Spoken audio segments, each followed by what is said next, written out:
It is already Tuesday morning. Yesterday we got a lot done. We got the engine ripped out of the E350 van. On Saturday we got the rear axle basically all put together.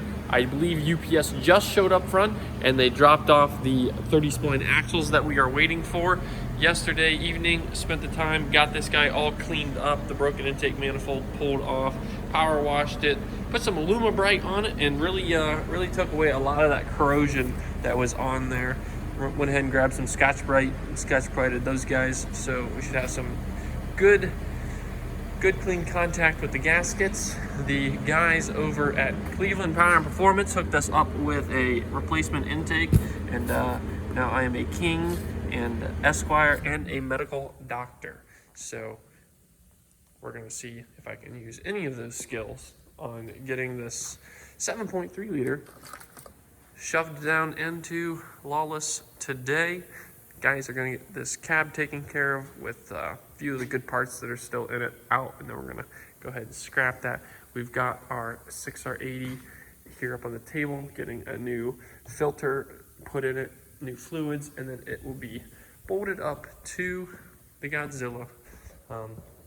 We ordered the 2-bolt starter spacer plate, dust shield, whatever you guys want to call it, for the 10R80s. So whenever that comes in later this week, we'll be able to use it at a later date. But since we already have the 3-bolt and it works with the 6R80, we're going to go ahead and run the 6R80 for now in the truck to just go ahead and get this thing fired up and running, and we can swap transmissions rather easily later. So that is the goal for right now. We're going to go ahead and get the intake manifold installed, 6R80 bolted on after we get the filter for it, and go ahead and start working on fabricating motor mounts. And then we will be using the Stifler's transmission cross motor that we bought specifically for the 6R, 10R, and MT82. It all takes the same pattern on the back of the transmission. So basically, you got your cross member, and then they give you some other pieces here to actually bolt it on. And it's pretty similar to what's on this 10R80. So you got your 3-bolt flange, and then a little pedestal that then bolts to there. So that's how we'll be utilizing it.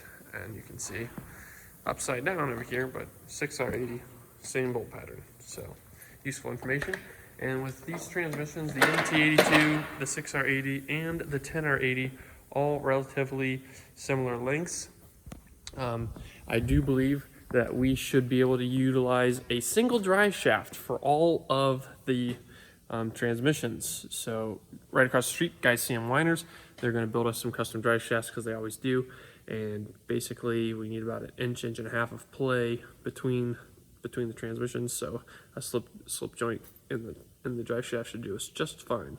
So I'm gonna go up front, check to see if our axles actually did show up from Quick Performance. Go ahead and get them installed into the axle, so we can go ahead and get that guy all finished up and put our new bearings and axle seals in, obviously before we put the axles in. Might go ahead and do some fresh brakes on it as well, just because who knows how old they are. I did brand new front brakes, but that was never touched the rear ones. So let's get at it.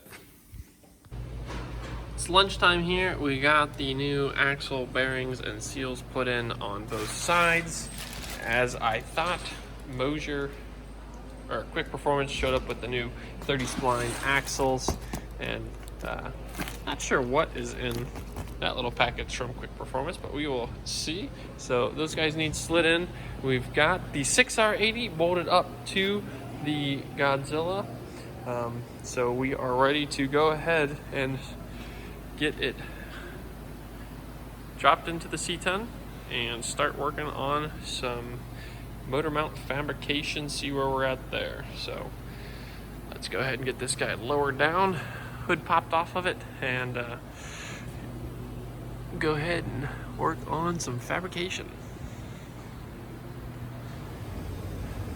Not quite ready to get the engine put in just yet. I had to get under the dash and pull out the old LS harness that we're obviously no longer going to use to control the Godzilla.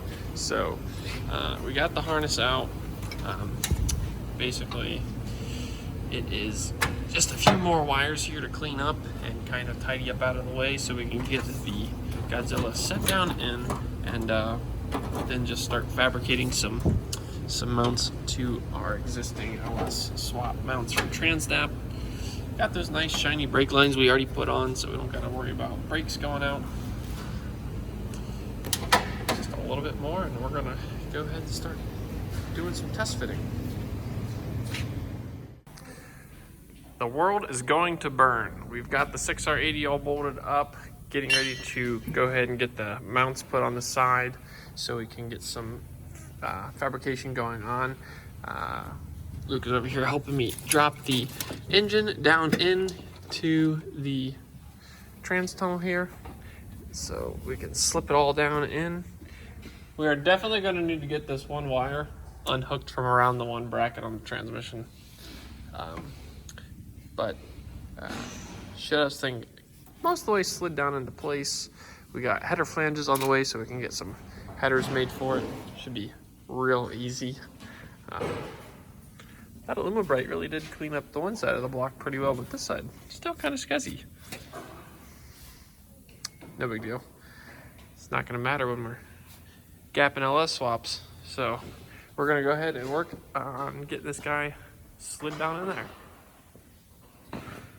First Godzilla swapped C10. Well, it has been a pretty long day here so far at the shop. We've got the engine set down into the C10. The 6R80 is bolted up to it. We are basically getting it ready and in position for the motor mounts. Got the welder series mounts here. The actual block plates are already attached. You can see got the LS mounts down in there that we're going to be tying to, and she fits pretty well. We're gonna have to make a coil relocator for this driver's side rear coil. It was hitting the power brake vacuum booster there. Problem we're running into right now is the cherry picker that we have is just not quite long enough. We're hitting the front bumper here, and this guy still has significant amount of room that we can move her back, so that would certainly help out. So about 4 inches, 3-4 inches, she still needs to be slid back, maybe a little less. But up here, the power steering pulley is hitting our return fuel line, so that is no good. It's hitting right there, so we got to get this guy back just enough really to clear that.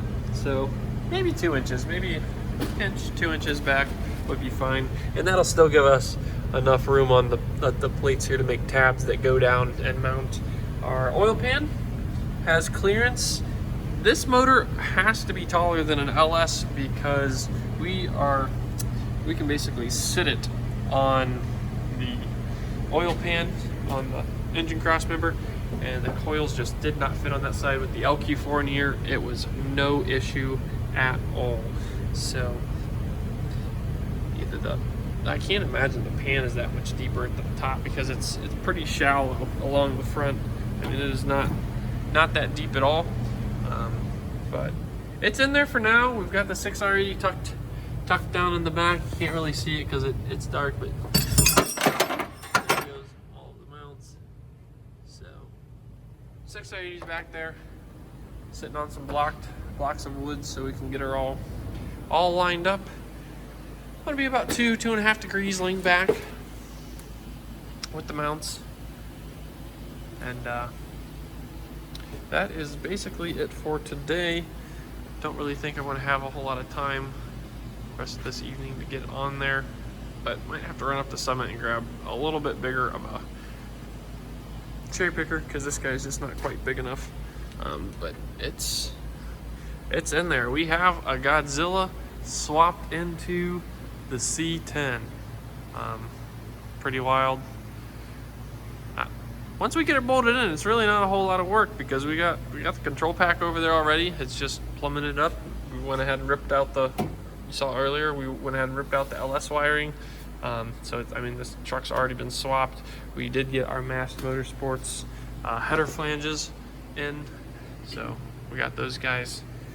So we'll be able to get some C10 headers made, get this guy some exhaust, and see where it takes us from there. So